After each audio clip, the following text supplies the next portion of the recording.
Good morning students, welcome back to my channel study with Abhiman. So आज मैं आप लोगों के लिए यूपी पॉलिटेक्निक एंट्रेंस एग्जाम 2021 से रिलेटेड एक मोस्ट इम्पॉर्टेंट वीडियो लेकर आया हूं।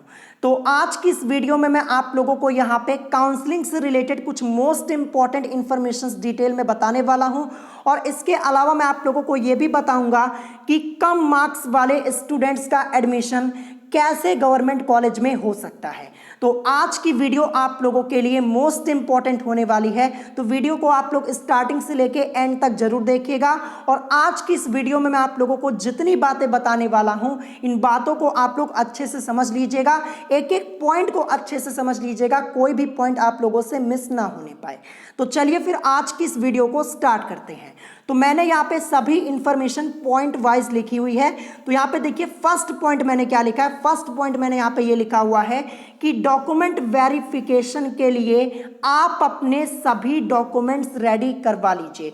यानी जितने डॉक्यूमेंट्स आप लोगों के लगने वाले हैं डॉक्यूमेंट वेरिफिकेशन के समय, वो डॉक्यूमेंट्स आपको अभी से रेडी करवा लेने हैं, ध्यान रखिएगा। देखिए डॉक्यूमेंट से रिलेटेड मैंने अलग से वीडियो बना दी है कि आपको डॉक्यूमेंट वेरिफिकेशन के समय किन किन डॉक्यूमेंट्स की जरूरत पड़ने वाली है। ये वीडियो आपने अभी तक नहीं देखी तो आप चैनल पे जाकर देख सकते हैं, ठीक है। देखिए मैं आपको बता दूं, जब आपको कॉलेज अलॉट हो जाएगा तो आपको डॉक्यूमेंट वेरिफिकेशन करवाना होगा, ठीक है, ध्यान रखिएगा। डॉक्यूमेंट वेरिफिकेशन के लिए जब आप जाएंगे, बाय चांस आपके पास कोई डॉक्यूमेंट अवेलेबल नहीं होगा तो आपको प्रॉब्लम हो सकती है, और यह भी हो सकता है कि आपका एडमिशन ना हो। तो ध्यान रखिएगा, अभी से ही अपने डॉक्यूमेंट्स रेडी करवा लीजिए। और वो स्टूडेंट्स खास तौर पे ध्यान रखेंगे जो फर्स्ट राउंड में काउंसलिंग करवाने वाले हैं, जिनके मार्क्स बहुत अच्छे हैं। ध्यान रखिएगा, जैसे ही आप लोग यहाँ पे फर्स्ट राउंड में काउंसलिंग के लिए जाएंगे, कॉलेज आप लोग सेलेक्ट करेंगे, ब्रांच सेलेक्ट करेंगे, तो आपको कॉलेज अलॉट हो जाएगा। फिर उसके बाद आपको यहाँ पे डॉक्यूमेंट वेरिफिकेशन करवाना होगा। तो डॉक्यूमेंट वेरिफिकेशन के लिए आप लोगों के पास डॉक्यूमेंट्स तो होने ही चाहिए ना। तो जितने डॉक्यूमेंट्स मैंने आपको बताए हैं वो डॉक्यूमेंट्स आपको अपने पास रेडी रखने हैं। अगर नहीं रेडी करवा पाएंगे तो आपको ही प्रॉब्लम होने वाली है, आपका एडमिशन भी कैंसिल हो सकता है। तो ये बात आपको ध्यान रखनी है। ये पहला पॉइंट ये सभी स्टूडेंट्स के लिए है, चाहे आप लोग किसी भी राउंड में काउंसलिंग करवाने वाले हो। देखिए इस बार एडमिशन होने के चांसेस बहुत ही ज्यादा हैं, कम नंबर पे भी स्टूडेंट्स का एडमिशन हो जाएगा। तो देखिए डॉक्यूमेंट्स आप लोग अपने रेडी करवा लीजिए, ठीक है। ये मैंने आपको बता दिया, फर्स्ट पॉइंट आपका यहाँ पे क्लियर हो गया होगा। अब इसके बाद आते हैं सेकंड पॉइंट पे। सेकंड पॉइंट मैंने यहाँ पे लिखा है कि कम मार्क्स वाले स्टूडेंट्स को काउंसलिंग के समय टॉप कॉलेज नहीं सेलेक्ट करना है। ये तो मैंने आपको पहले ही बता दिया है। देखिए मैंने कट ऑफ से रिलेटेड एक वीडियो भी बनाई हुई थी जहां पे मैंने आपको बताया हुआ है कि टॉप कॉलेज में आपका कितने मार्क्स पे एडमिशन हो सकता है और नॉर्मल गवर्नमेंट कॉलेज में आपका कितने मार्क्स पे एडमिशन हो सकता है। वो वीडियो आपने नहीं देखी तो चैनल पे आप लोग जाके देख सकते हैं। तो ध्यान रखिएगा, जिन स्टूडेंट्स के नंबर यहाँ पे कम हैं उनको टॉप कॉलेज नहीं सेलेक्ट करना है, ठीक है। मैं एग्जांपल के तौर पे समझा देता हूं। जैसे मान लीजिए किसी स्टूडेंट्स के नंबर यहाँ पे 120 है या फिर 140 के करीब है या फिर 160 के करीब भी हैं। अगर वो स्टूडेंट यहाँ पे काउंसलिंग के समय गवर्नमेंट पॉलिटेक्निक लखनऊ चूज कर लेगा तो वैसे ही आपको कॉलेज नहीं मिलेगा, मैं आपको पहले ही बता दे रहा हूं, ठीक है। टॉप कॉलेज में एडमिशन लेने के लिए आपके मार्क्स और रैंक बहुत ही अच्छी होनी चाहिए। अभी फाइनल रिजल्ट आया नहीं है, कल आप लोगों का फाइनल रिजल्ट आएगा। कल यानी 13 सितंबर को आप लोगों का फाइनल रिजल्ट आ जाएगा। आपको अपनी रैंक भी पता चल जाएगी और प्लस जो आपके मार्क्स होंगे, एग्जैक्ट मार्क्स आप लोगों को पता चल जाएंगे। तो देखिए मैंने आप लोगों से पहले ही कहा है, जैसे आपका रिजल्ट आएगा आप लोगों को कमेंट करके बताना है कि आपके मार्क्स कितने हैं और आपकी रैंक कितनी है, ताकि मैं वीडियो के थ्रू आप लोगों को यह बता पाऊं कि आपको कैसे अपनी काउंसलिंग करवानी है, कौन कौन से कॉलेज आपको सेलेक्ट करने हैं, ठीक है। ये आपको ध्यान रखना है, ये काम आपको जरूर करना है। कमेंट करके आपको अपना रिजल्ट जरूर बताना है। तो देखिए यहां पे जिनके नंबर कम है, जिन स्टूडेंट्स के मार्क्स कम है, उनको टॉप कॉलेज सेलेक्ट नहीं करना है। वो स्टूडेंट अदर कॉलेज सेलेक्ट कर सकते हैं, अदर गवर्नमेंट कॉलेज सेलेक्ट कर सकते हैं, वहां पे उनका एडमिशन हो जाएगा, ध्यान रखिएगा। अब इसके बाद देखते हैं थर्ड पॉइंट मैंने यहाँ पे क्या लिखा है। थर्ड पॉइंट मैंने यहाँ पे लिखा है कि काउंसलिंग के समय कॉलेज चॉइस में आप लोगों को प्राइवेट कॉलेज नहीं सेलेक्ट करना है। देखिए जिन स्टूडेंट्स के मार्क्स क्या है, कम है, ध्यान रखिएगा, ये गलती बिल्कुल मत कीजिएगा कि काउंसलिंग के समय आप लोग यहाँ पे प्राइवेट कॉलेज सेलेक्ट कर ले। अगर प्राइवेट कॉलेज आपने गलती से सेलेक्ट कर लिया तो आपको तुरंत यहाँ पे प्राइवेट कॉलेज मिल जाएगा, फिर आपको ही प्रॉब्लम होगी। देखिए मैक्सिमम स्टूडेंट्स यही चाहते हैं कि उनका एडमिशन गवर्नमेंट कॉलेज में हो, प्राइवेट कॉलेज में ना हो। तो ध्यान रखिएगा, अगर आपके नंबर कम है तो ये काम नहीं करना है। देखिए कोई भी स्टूडेंट यहाँ पे नहीं चाहेगा कि उसका एडमिशन प्राइवेट कॉलेज में हो, सभी स्टूडेंट्स चाहते हैं कि उनका एडमिशन गवर्नमेंट कॉलेज में हो। तो देखिए आपके नंबर चाहे जितने कम हो उससे फर्क नहीं पड़ता, आपको कॉलेज चॉइस के समय आपको केवल और केवल गवर्नमेंट कॉलेज ही सेलेक्ट करना है, ये आपको ध्यान रखना है, ठीक है। और अभी मैं आपको ब्रांच के बारे में भी बताऊंगा कि कम नंबर वाले स्टूडेंट्स जो हैं उनको ब्रांच कैसे सेलेक्ट करनी है, अभी आगे मैं बताऊंगा। लेकिन यह बात आपको ध्यान रखनी है कि काउंसलिंग के समय कॉलेज चॉइस में आप लोगों को प्राइवेट कॉलेज नहीं सेलेक्ट करना है। अगर गलती से सेलेक्ट कर लिया ना तो सेम वही प्राइवेट कॉलेज आपको मिलेगा, और बार बार चाहे आप जितने राउंड्स में काउंसलिंग कराएंगे हो सकता है यही कॉलेज आपको मिले। तो ऐसी गलती आपको नहीं करनी है, ये आपको ध्यान रखना। तीसरा पॉइंट मैंने आपको बता दिया। अब इसके बाद यहाँ पे देखिए फोर्थ पॉइंट मैंने क्या लिखा है, फोर्थ पॉइंट मैंने यहां पे लिखा है जो कॉलेज और ब्रांच आपको पसंद है चॉइस फिलअप के समय वो आपको पहले सेलेक्ट करना है, ये आपको ध्यान रखना है। देखिए ये सभी के लिए है, जिनके मार्क्स कम हैं या फिर जिनके मार्क्स अच्छे हैं, ये पॉइंट सभी के लिए ध्यान रखिएगा। जो कॉलेज और जो ब्रांच आपको पसंद है चॉइस फिलअप के समय वो आपको पहले सेलेक्ट करना है। मैं आपको एग्जाम्पल के तौर पे समझा देता हूं, बहुत ही अच्छे से आप लोग समझ लीजिएगा। यहाँ पे देखिए जैसे कोई स्टूडेंट है, ठीक है, कोई स्टूडेंट है जिसके मार्क्स यहाँ पे बहुत ही अच्छे हैं, तो देखिए जिनके मार्क्स अच्छे होते हैं वो स्टूडेंट्स यहाँ पे 2 से 3 कॉलेज या फिर 4 कॉलेज अपना सेलेक्ट करते हैं कि इन 4 में से किसी एक कॉलेज में हमें एडमिशन लेना है।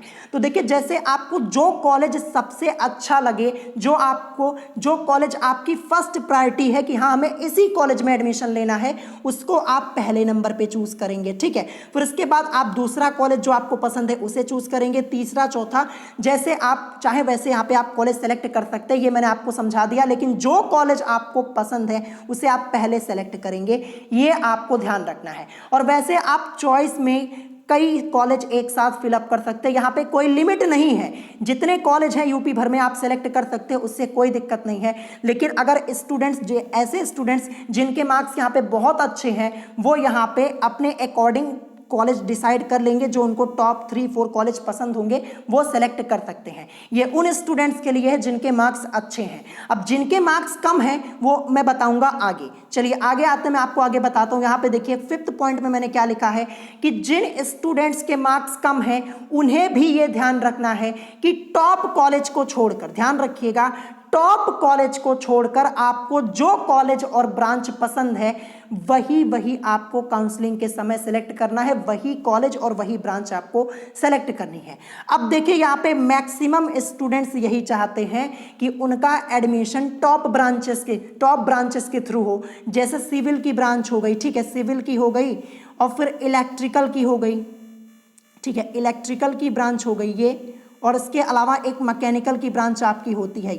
यही 3 ब्रांचेस इस समय बेस्ट हैं। या फिर बहुत सारे स्टूडेंट यहाँ पे कंप्यूटर साइंस एंड इंजीनियरिंग की ब्रांच में इंटरेस्टेड होते हैं, ठीक है। चलिए इन्हीं 4 ब्रांचेस की बात करते हैं और ध्यान से सुनिएगा। जिन स्टूडेंट्स के नंबर कम हैं, ठीक है, नंबर कम है उससे फर्क नहीं पड़ता, ध्यान रखिएगा। अगर आपके मार्क्स यहाँ पे ध्यान रखिएगा, देखिए सबसे पहले मैं यहाँ पे फीमेल कैटेगरी के लिए बता रहा हूँ। अगर फीमेल कैटेगरी के जो भी स्टूडेंट्स हैं उनके मार्क्स यहाँ पे 60+ या फिर 70+ हैं तो ध्यान रखिएगा आप यहाँ पे चॉइस में इलेक्ट्रिकल इंजीनियरिंग या फिर मैकेनिकल इंजीनियरिंग या फिर कंप्यूटर साइंस ये ब्रांचेस सेलेक्ट कर सकती हैं। सिविल नहीं मिल पाएगा, सिविल थोड़ा मुश्किल हो जाएगा। आप चाहे तो सेलेक्ट कर सकते हो, उससे कोई फर्क नहीं पड़ता, बस ब्रांच आपको नहीं मिलेगी, ठीक है। लेकिन इलेक्ट्रिकल और मैकेनिकल इंजीनियरिंग की ब्रांच या फिर कंप्यूटर साइंस की ब्रांच, अगर ये तीनों में से आप कोई सेलेक्ट करेंगे तो 3 में से एक ना एक ब्रांच आपको जरूर मिल जाएगी इस बार, क्योंकि देखिए इस बार बहुत सारे स्टूडेंट्स ने एग्जाम नहीं दिया है, आवेदन भी कम हुए हैं, तो सीटें यहाँ पे ज़्यादा हैं। और एक खास बात मैं बता दूं, कुछ स्टूडेंट्स ये सोचते हैं कि हमें यहाँ पे केवल इलेक्ट्रिकल, मैकेनिकल या सिविल, इन तीनों में से एक ब्रांच चाहिए, कंप्यूटर साइंस हमें नहीं चाहिए। तो देखिए उन लोगों के लिए मैं बता दूं, देखिए अगर आपके, देखिए फीमेल कैटेगरी के लिए मैंने यहाँ पे बताया, अब यहाँ पे हम मेल कैटेगरी की बात करेंगे। मेल कैटेगरी के स्टूडेंट्स को ध्यान रखना है, अगर आपके मार्क्स यहाँ पे 90 से ज़्यादा है, ठीक है, तो आप यहाँ पे इलेक्ट्रिकल या मैकेनिकल की ब्रांच सेलेक्ट कर सकते हैं चॉइस के समय, ठीक है। लेकिन कॉलेज भी आपको सोच समझ के सेलेक्ट करना होगा, ऐसा नहीं कि टॉप कॉलेज आप लोग सेलेक्ट कर दें, ऐसी गलती नहीं करनी है। जिन कॉलेज में आपका एडमिशन कम नंबर पे हो सकता है वही कॉलेज आपको सेलेक्ट करना है। टॉप कॉलेजेस को छोड़कर जितने कॉलेजेस आते हैं वहां पे आपका एडमिशन हो सकता है, ठीक है। तो देखिए फीमेल कैटेगरी के लिए मैंने बताया कि अगर 60 से 70 नंबर से ज्यादा आपके नंबर हैं तो आप यहाँ पे ये ब्रांचेस सेलेक्ट कर सकते हैं सिविल को छोड़कर। आप चाहे तो सिविल भी सेलेक्ट कर लीजिएगा, लेकिन मिलेगी नहीं जहां तक मुझे लगता है। इलेक्ट्रिकल, मैकेनिकल या कंप्यूटर साइंस आप इसमें से सेलेक्ट कर सकते हैं, आपको मिल जाएगी। या फिर आप कंप्यूटर साइंस नहीं सेलेक्ट करना चाहते, इलेक्ट्रिकल या मैकेनिकल सेलेक्ट करना चाहते हैं, तो ये भी आप इन हो सकता है कि इन दोनों में से एक ब्रांच आपको मिल जाए किसी ना किसी राउंड में, ठीक है। क्योंकि 3 राउंड्स में काउंसलिंग होने वाली है यहाँ पे यूपी के स्टूडेंट्स के लिए। जो स्टार्टिंग के 3 राउंड है ये यूपी के स्टूडेंट्स के लिए ही है, ठीक है। और एक खास बात बता दूं, जिन स्टूडेंट्स के मार्क्स, देखिए सबसे पहले फीमेल कैटेगरी की बात करेंगे। देखिए फीमेल कैटेगरी के जो स्टूडेंट्स हैं, अगर आपके मार्क्स यहाँ पे 120 से ज़्यादा हैं, 120 नंबर यानी 120 प्लस आपके मार्क्स हैं, तो आपको यहाँ पे इलेक्ट्रिकल और मैकेनिकल ये सेलेक्ट करना है। आप तब सिविल भी सेलेक्ट कर सकते हैं। इन तीनों ब्रांच में से हो सकता है एक ब्रांच आपको मिल जाए। अगर आपके मार्क्स जो फीमेल कैटेगरी के स्टूडेंट्स हैं 120 नंबर से ज़्यादा या फिर 120 भी है, फिर भी आपको मिल सकती है ये ब्रांचेस, क्योंकि यहाँ पे फीमेल कैटेगरी को स्पेशल छूट होती है। और बात की जाए मेल कैटेगरी की, मेल कैटेगरी के जो स्टूडेंट्स हैं, अगर आपके मार्क्स यहाँ पे 140 प्लस हैं या फिर 145 या 150 मान लीजिए 150 हैं, तब भी आप यहाँ पे इलेक्ट्रिकल, मैकेनिकल या सिविल की ब्रांच सेलेक्ट कर सकते हैं। इन 3 में से एक ब्रांच आपको मिल सकती है। लेकिन यहाँ पे कंडीशन क्या है, टॉप कॉलेज आपको सेलेक्ट नहीं करना है। अगर टॉप कॉलेज सेलेक्ट कर लिया तो कुछ भी नहीं मिलेगा, ना सिविल, ना इलेक्ट्रिकल, ना मैकेनिकल, ये कुछ आपको नहीं मिलेगा, ध्यान रखिएगा। तो टॉप कॉलेज आपको सेलेक्ट नहीं करना है। मैं देखता हूं जिन स्टूडेंट्स के नंबर यहाँ पे 140 हैं वो भी कमेंट करके पूछते हैं कि क्या हमारा एडमिशन गवर्नमेंट पॉलिटेक्निक लखनऊ में हो जाएगा।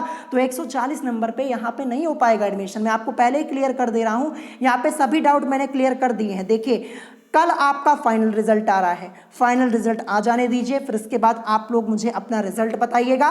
फिर उसी के अकॉर्डिंग मैं अलग से एक वीडियो बनाऊंगा जहां पे मैं आपको बताऊंगा कि आपको कॉलेज क्या सेलेक्ट करना है, कौन सी ब्रांच आप इस रैंक पे सेलेक्ट कर सकते हैं। रैंक तो आ जाने दीजिए कल, फिर मैं अलग से वीडियो बना दूंगा। अभी के लिए बस आप इतना जान लीजिए जो मैंने अभी वीडियो में बताया हुआ है, ये आपको ध्यान रखना है। एक बार फिर से रिपीट कर दूं, जो फीमेल कैंडिडेट्स हैं अगर इनके मार्क्स यहाँ पे 120 प्लस हैं तो आप लोगों के पूरे चांसेस बनते हैं कि आपको यहां पे इलेक्ट्रिकल इंजीनियरिंग की ब्रांच मिल जाए या फिर मैकेनिकल इंजीनियरिंग की ब्रांच मिल जाए।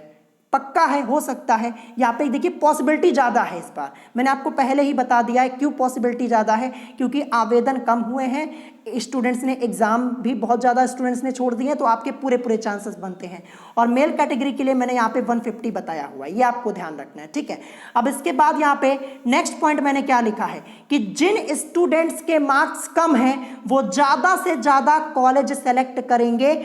और ध्यान रखिएगा सभी कॉलेज सरकारी ही आपको सेलेक्ट करना है, यानी गवर्नमेंट कॉलेज ही सेलेक्ट करना है।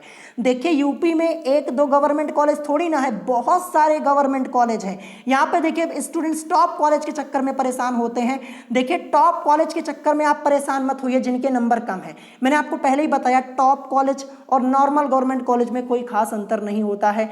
देखिए यूपी में बहुत सारे गवर्नमेंट कॉलेज हैं और आपको काउंसलिंग के समय जब आप लोग कॉलेज सेलेक्ट करते हैं पूरी छूट होती है, आप जितने चाहें उतने कॉलेज सेलेक्ट कर सकते हैं। तो मैं आपको बता दूं, ज़्यादा से ज़्यादा कॉलेज सेलेक्ट कीजिएगा, ये आपको ध्यान रखना है। और जितने कॉलेज सेलेक्ट कीजिएगा सभी क्या हो, सरकारी हो यानी गवर्नमेंट हो।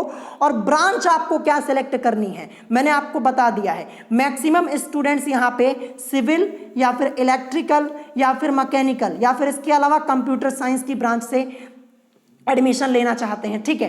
तो यहाँ पे जो ब्रांच आपको पसंद है वही आपको सेलेक्ट करना है। देखिए यहाँ पे ये काम मत कीजिएगा कि नंबर कम है तो हम कोई भी ब्रांच सेलेक्ट कर लें। अगर बहुत ज़्यादा नंबर कम है तो आप एडमिशन मत करवाइएगा, क्योंकि अगर कम नंबर पे खराब ब्रांच लेकर आप एडमिशन करवाएंगे तो आपका पॉलिटेक्निक करने से कोई फ़ायदा नहीं होने वाला है। आप लोग अगले साल के लिए जा सकते हैं, यानी इस साल अच्छे से प्रिपरेशन कीजिए, नेक्स्ट ईयर आप ट्राई कीजिएगा, ठीक है। लेकिन कोई भी ऐसी वैसी ब्रांच मत सेलेक्ट कर लीजिएगा जो आपके काम की ना हो। देखिए 3 ब्रांचेस मैंने आपको बताई हैं, सिविल, इलेक्ट्रिकल, मैकेनिकल, ये तीनों टॉप 3 ब्रांचेस हैं, ठीक है। देखिए ब्रांचेस से, देखिए ये टॉप ब्रांचेस हैं, लेकिन देखिए अगर आप लोग नॉर्मल गवर्नमेंट कॉलेज में एडमिशन लेंगे, अगर आपके नंबर कम भी होंगे फिर भी आपको ये ब्रांचेस मिल सकती हैं, ठीक है। मैं आपको पहले ही बता दे रहा हूँ, नॉर्मल गवर्नमेंट कॉलेज में कम नंबर में भी आपको ये ब्रांचेस मिल सकती हैं, लेकिन टॉप कॉलेज में नहीं मिलेगी, ये पहले बता दे रहा हूँ। और देखिए ये 3 ब्रांचेस और इसके अलावा कंप्यूटर साइंस एंड इंजीनियरिंग की ब्रांच आती है। तो यही 3-4 ब्रांचेस इस समय ट्रेंडिंग में है, और इसके अलावा जो ब्रांचेस हैं वो कुछ खास नहीं है। तो फिर वो आगे आपके ऊपर डिपेंड करता है कि कौन सी ब्रांच आपको चूज करनी। जो इंपॉर्टेंट बातें हैं ये मैंने आपको बता दी, जो यहाँ पे आपकी टॉप ब्रांचेस हैं इनके बारे में भी मैंने आपको बता दिया, ठीक है। तो यही कुछ इन्फॉर्मेशन आज की इस वीडियो में बतानी थी। देखिए आपका कोई क्वेश्चन हो तो आप उससे कमेंट करके पूछ सकते हैं। और कल आपका रिजल्ट आ रहा है, मैं आपको पहले ही बता दूं, कल रिजल्ट आ जाने दीजिए, रैंक आप लोग अपनी देख लीजिए और एग्जैक्ट मार्क्स आपको पता चलेंगे, फिर मुझे कमेंट करके बताइएगा, तब मैं अलग से वीडियो बना दूंगा और जो भी आपके डाउट होंगे सारे डाउट आपके क्लियर हो जाएंगे। तो यही कुछ इन्फॉर्मेशन आज की वीडियो में आपको देनी थी। अगर कोई बात नहीं समझ में आई हो तो आप उससे कमेंट करके पूछ सकते हैं, और अगर वीडियो पसंद आई हो तो वीडियो को लाइक करना मत भूलिएगा, और साथ ही साथ हमारे चैनल स्टडी विद अभिमान को सब्सक्राइब करना मत भूलिएगा। तो आज की वीडियो में इतना ही, मिलेंगे नेक्स्ट वीडियो में। Thanks for watching.